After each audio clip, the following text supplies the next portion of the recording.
respected senior professionals and dear friends, at the outset, I thank the Microlabs for arranging a nice CME on 8 on 8 in comprehensive diabetes management. See, you all know that diabetes in India is a very big disease. According to the Lancet 2023 Metabolic Non-Communicable Disease Health Report of India, the ICMR India National Cross-Sectional Study says that the prevalence of the diabetes was 11.4%. Earlier it was 7%. And the pre-diabetes prevalence was 15.3%. Earlier it was 9.4%. So as the days goes on, as the years passed on, so the lot of the people are in diabetes in India are becoming the diabetes and also the pre-diabetes. So if combine these two, and nearly 26% of the Indian population are dysglycemic, and this is a big alarming point for the simple reason that we are getting the diabetes at an younger age group. So this is the type 2 diabetes in India. The Asian Indian phenotype of type 2 diabetes mellitus is uniquely characterized for the cardiometabolic risk. See, our diabetes, Indian diabetics, is totally different from the Western population in some points. Number one point, we are getting the diabetes at least 2 to 3 decades earlier to the Western population. That is the most important thing. And the second thing is, our people are having more insulin resistance. So for a given BMI, our insulin resistance is much more when compared to the Caucasians. And the third important point is, our people are having the HDLC cholesterol at a lower level in males less than the 40, in females less than the 50. That clearly shows that we are having more and more diabetic dyslipidemia. And the other point is, our people are having more triglycerides. So hypertriglyceridemia is again a important point for the Indian diabetic individuals. And not only that, adiponectin levels, that's the very, very important important thing. All the people should have an equal amounts of the adiponectin or more adiponectin levels to avoid the diabetes and ischemic heart disease. But unfortunately, the Indians are having the lower adiponectin levels, which is coincidental with the early onset of the type 2 diabetes and ischemic heart disease. See, these are the different points which are uniquely different from the Western population. See, the Indian population with type 2 diabetes has a high burden of the poor glycemic control. Earlier also I told you that the average HbA1c for our Indian population is 9.8. So our goal is 6.5. So even today, nearly 80% of our Indians are not reaching the target of the HbA1c around 6.5 or the 7. So that again tells you that our people's control is very, very poor.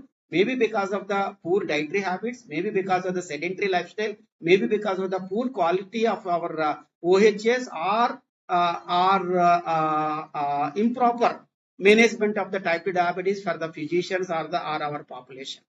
See, it is important to address the multiple pathophysiological aspects underlying the type 2 diabetes. So if you are addressing the type 2 diabetes, not only addressing the dysglycemia, but also you have to address the blood pressure, you have to address the cholesterol, you have to address the obesity, you have to address the smoking, you have to address the moderation of the alcohol, physical activity, meditation, yoga. So these are all very, very important. Unless you concentrate on these different factors, it is very, very difficult to avoid the macrovascular disease, especially myocardial infarction or CV in a diabetic individuals. See, OADs are the mainstay of the treatment. Even today, a lot of the people, they are not willing for the insulin therapy. They like more of OADs. So definitely now a lot of the drugs are available in our pocket. So definitely you can choose the mini OHS in your regular patients. Majority of the patients require the combination. That is true. Even today, most of our diabetic individuals, we are diagnosing the diabetes with the HbA1c more than the 9 or more than the 10. Yesterday, I have seen one patient, first time diagnosed with the diabetes with HbA1c 17%. So the fasting blood sugar 300, post-band blood sugar 550. So in such individuals, you have to use the combination therapy, and you should know what are all the important drugs to be combined so that you can have a euglycemia at a regular time. See, the FDs, that is the fixed drug combinations, have all the three C's: the convenience, so once a day or twice a day; cost effectiveness, so when you are combining the 3 drugs or the 2 drugs, definitely the cost will be reduced, and the compliance, so the compliance also will be good provided if you use these combination drugs in a regular diabetic individuals. See, on the other hand, if you see the figures there, the diabetes in India 2019, it was 7.7 crores. In 2020, right now, 24, it is about the 11 crores. And the projection is 2045, 13 crores. But I am damn sure that we will reach the 13 crores by 2026 or 27 or less than the 30 also. So that means that the number of the diabetics in India are increasing in a alarming fashion. See, this is the Obnius octet and its significance. You all know hyperglycemia is no more a result of your pancreas or your liver.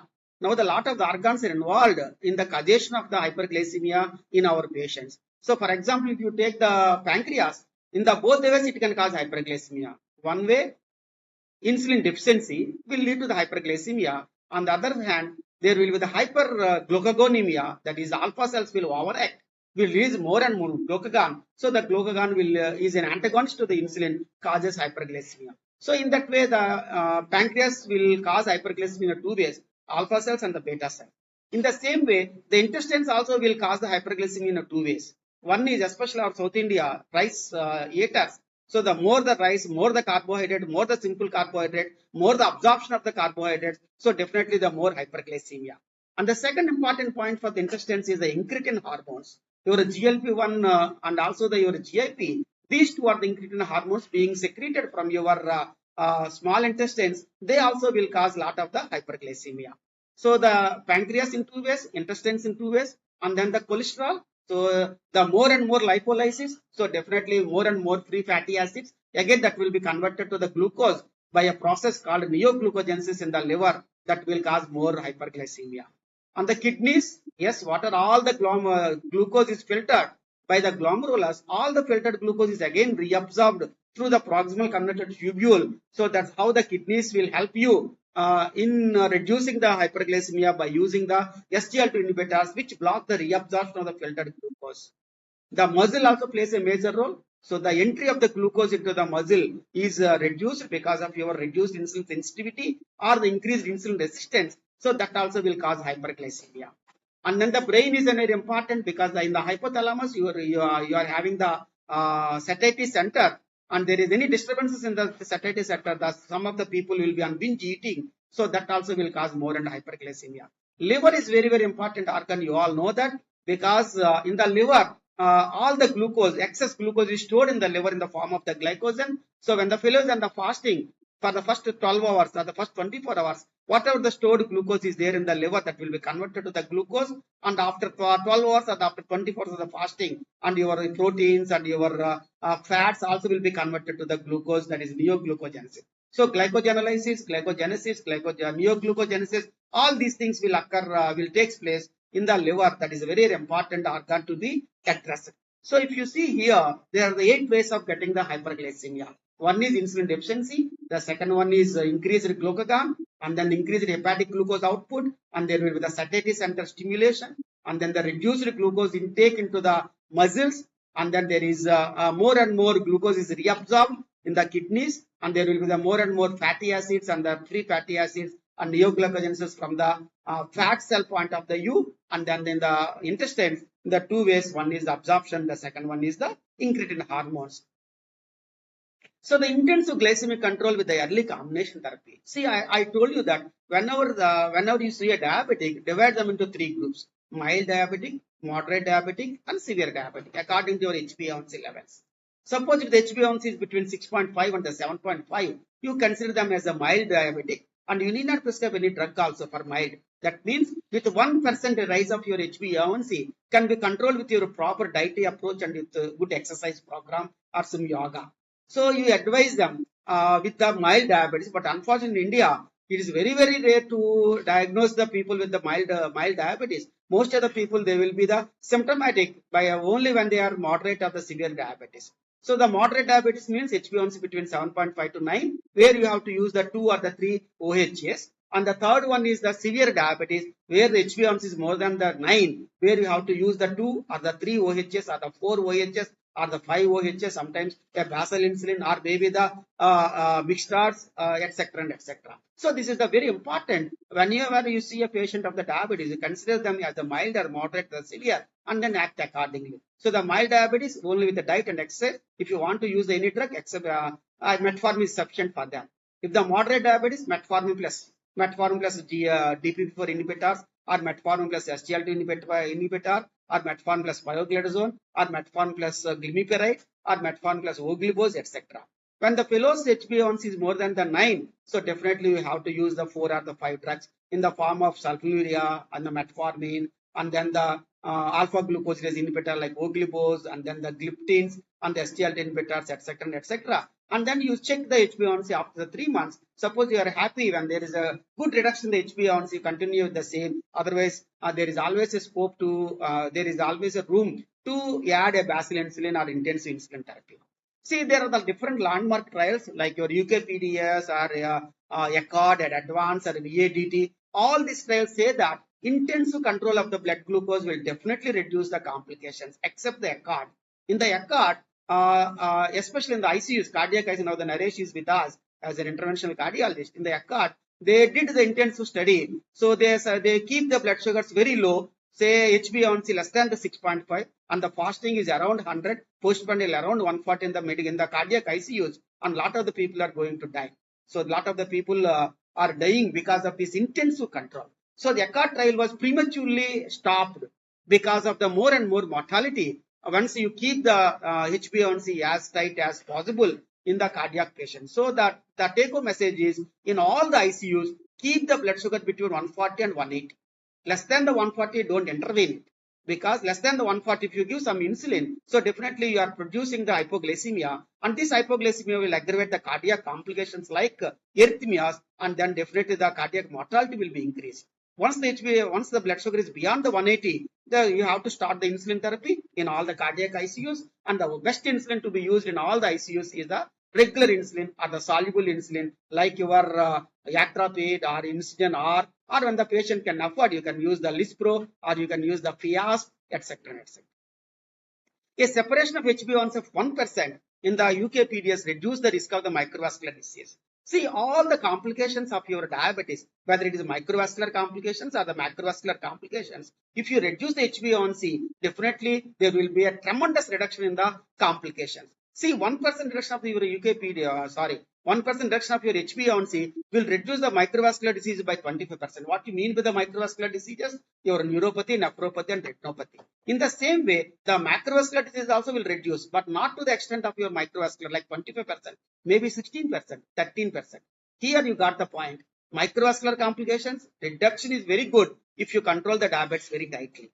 On the other hand, macrovascular complications like your myocardial infarction or CVA or PVD, they may not reduce like your microvascular complications, because the macrovascular complications, your risk factors, your vascular risk factors are many. Diabetes is one among them. For example, if you don't want the myocardial infarction, the keeping the blood sugars under tight control is not sufficient. What I mean to say is, you have to address the diabetes plus. Like if the patient is at hypertensive, you have to control the blood pressure very effectively. If the patient is dyslipidemic, you have to control the lipids very effectively. If the patient is a smoker, cessation of the smoking is important. So these are the vascular risk factors. So the vascular risk factors are diabetes, hypertension, obesity, dyslipidemia, smoking, strong family history, hyperhomocystinemia, ankle brachial index. So carotid intima media thickness, hyperuricemia, microalbuminuria. So these are the different, now the calcium score more than the 400. So these are the different vascular risk factors to cause the macrovascular disease. So in all the diabetic individuals with a strong family history of the myocardial infarction, when the fellow is at high risk, not only addressing the blood sugar is not sufficient, you have to address the other things also. See, the guideline recommendations, a lot of the guidelines are there, like ADA, the American Diabetic Association, or European Association, or Clinical Endocrinology American Association, or American College of the Endocrinology. All these are Indian guidelines or Western guidelines, etc. They say that the initial combination therapy is always needed in majority of the diabetic individuals. So if you see an under diabetic individuals, I think 85 to 90% of the people, they need a combination therapy. So the take home point here is the monotherapy is not sufficient for all the diabetic individuals. On the other hand, the combination therapy is very good for the most of the diabetic individuals. See the combination of the SGLT2 inhibitors and the DP4 inhibitors. If you see the different trials, DiFranco, a great fellow who had done a lot of the work on this Omnius octet, and he presented the different papers in the American Diabetic Association also. He also said that this combination is a very good as far as the other combinations is concerned.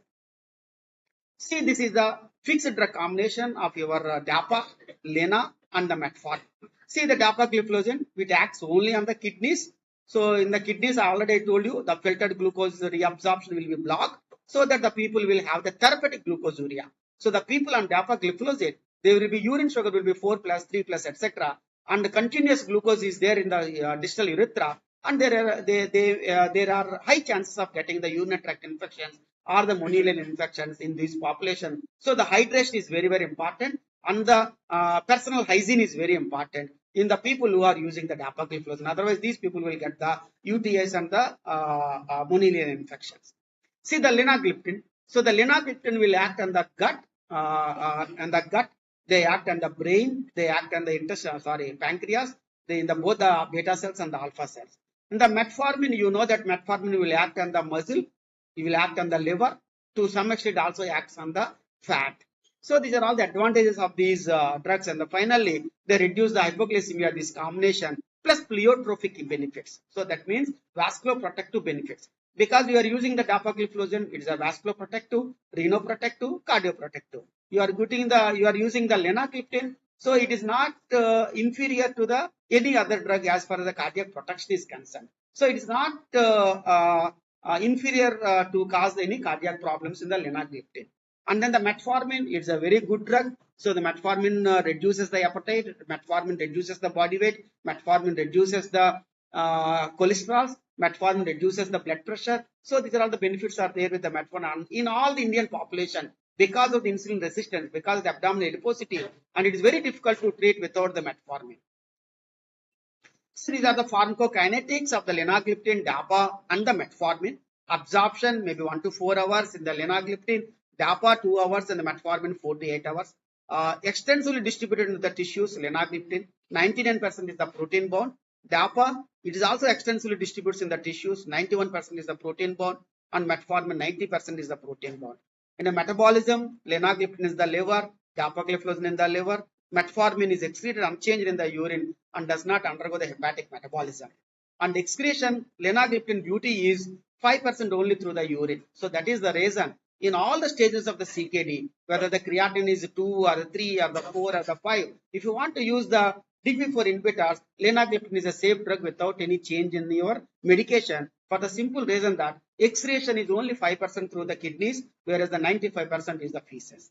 Whereas other gliptins like your sitagliptin or saxagliptin or veldagliptin, so they excrete through the kidneys. So that is the reason you have to reduce the dose of the gliptins except the linagliptin and the teneligliptin.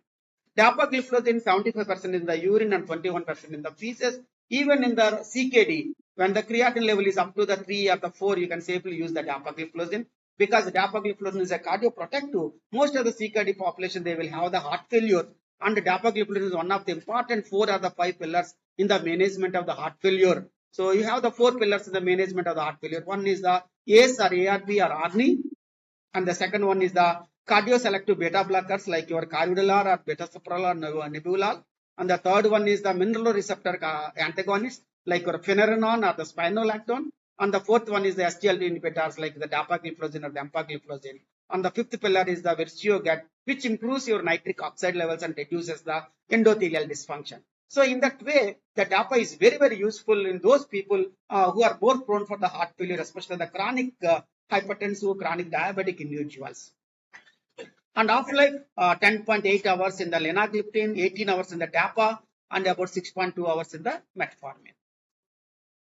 So what are the clinical evidences? DAPA, summary of the efficacy. See, the reduces the heart failure by 36%, reduces the CV deaths by 45%, and it is a renoprotective, and it reduces the weight because it causes the therapeutic glucosuria, And then HbA1c reduction is about the 2%, and also the low risk of the hypoglycemia, because it's not an hypoglycemic agent unlike your insulin or your sulfonylureas. They are hypoglycemic. It is an anti-hyperglycemic agent. So these are all the advantages of the dapagliflozin. So it reduces the blood pressure, reduces the body weight, reduces the blood sugars, and also cardio and renoprotective. See, these are the different trials that declared TIMI 58. There will be a 38% reduction in the CV deaths and hospitalization for the heart failure. And the DAPA heart failure trial is a very big trial and very good trial. That is the reason the cardiologists nowadays, they are using the dapagliflozin in the heart failure, even in the non-diabetics also. So that even the non-diabetics also, there is a role for the dapagliflozin. So why don't you use that advantage in heart failure in a diabetic individuals to reduce it? In the DAPA CKD, again in the CKD production, progression also will be halted with the dapagliflozin. So these three are the very important trials, the game changer. So nowadays you ask me, one of the best molecules in the OHS, undoubtedly is the dapagliflozin because of the kidney protection and the heart protection. Now the linagliptin, HbA1c reduction by 1%, fasting blood sugar by 23 milligrams, and the postprandial blood sugar about 57. See the better renal and the cardiac benefits compared to the SETA and the Velda. I told you, GFR at any stage you can use the linagliptin. That doesn't mean that other gliptins are contraindicated. So don't have that notion of only linagliptin is the drug of choice in CKD. If you want to use the other gliptins, you use the other gliptins, but respect the GFR.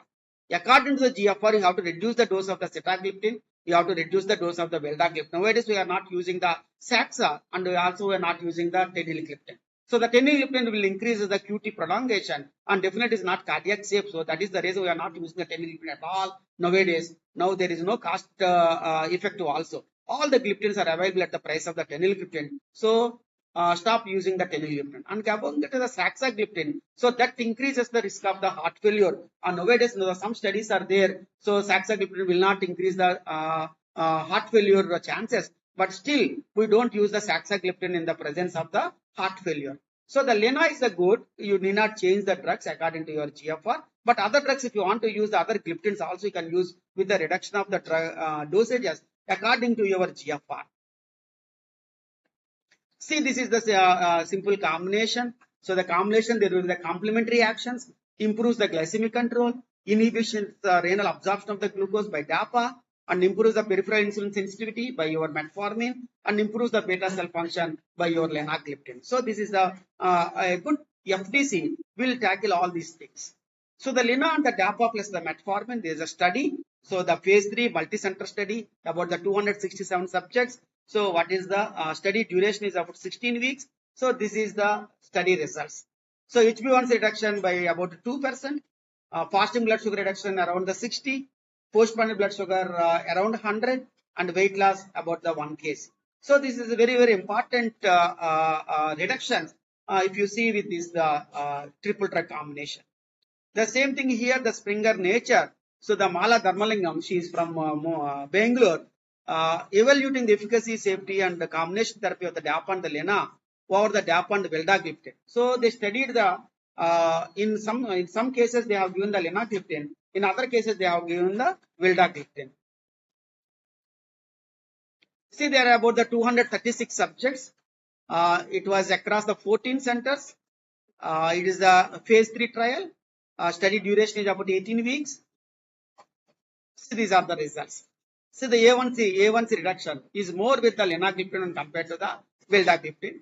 Fasting blood sugar, PP blood sugar, and weight loss reduction is also more with the lena when compared to the veldagliptin. So in summary, this combination is well tolerated and superior. So the guideline recommendations, what are the guidelines? Your American Association of the Clinical Endocrinology or Research Society for the Study of the Diabetes, they say that a combination is always useful. See the established atherosclerotic cardiovascular or CKD or the heart failure. Earlier I told you now the treatment is not glucose-centric. Earlier it is glucose-centric, more the blood sugar, reduce the blood sugar. Now it is not glucose-centric but individualized. So whenever you see a patient of the type 2 diabetes, you ask yourself whether this fellow is at risk of getting the atherosclerotic cardiovascular disease, or at risk of CKD, or at risk of the heart failure. So accordingly, you have to choose the drugs. Suppose in all the three conditions of atherosclerotic cardiovascular disease or CKD or the heart failure, the two drugs are very important. One is the GLP-1 receptor agonists, and the second one is the dapagliflozin, is your SGLT inhibitors. So the GLP-1 receptor agonists and the SGLT inhibitors, these two are very, very important drugs to be used individually to reduce the atherosclerotic cardiovascular risk or CKD and the heart failure. So 8 on 8. So what do you mean by the 8 on 8? So this is your Omnius octet. So I told you now. So when using these three drugs, so you are taking all these. For example, you are using the metformin. So metformin will act against the liver, against the muscle and the adipose tissue.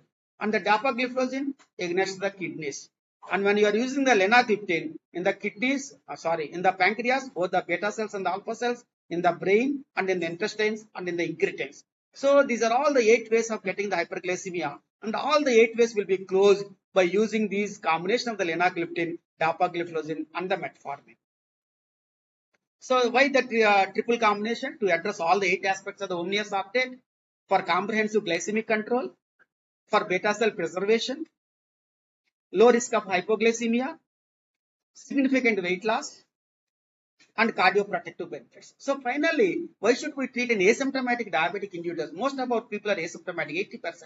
But still we want to treat these people for the last thing, for cardioprotective benefits, for renoprotective benefits, for vascular protective benefits. So even today, a lot of the people are on dialysis. Most of the people are posted for the renal transplantation.